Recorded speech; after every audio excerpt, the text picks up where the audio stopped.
Hello చిన్న హీరోలారా, ఈ రోజు మన కథలో ఒక ఫన్నీ సూపర్ హీరో ఉన్నాడు. అతని పేరు మైక్. అతను ఈ రోజు ఒక పెద్ద గుడ్డుతో వస్తున్నాడా? ఆ గుడ్డు లోపల ఏముందో తెలుసుకోవాలా? అయితే లైక్ చేయండి, సబ్స్క్రైబ్ చేయండి. మరి కథ మొదలు పెడదాం. ఒక చిన్న టౌన్లో మైక్ అనే బాలుడు ఉండేవాడు. అతనికి సూపర్ హీరోలు చాలా ఇష్టం.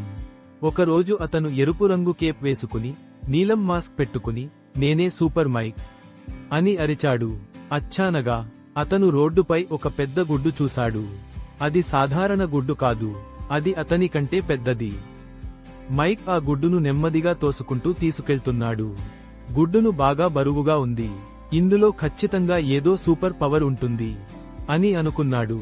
అతను ఆగకుండా ముందుకు సాగుతూనే ఉన్నాడు. ఒక్కో అడుగుతో అతని ఉత్సాహం పెరుగుతూనే ఉంది. అకనకగా అతని స్నేహితులు వచ్చారు. టిమ్, సారా, లిల్లీ. వాళ్ళు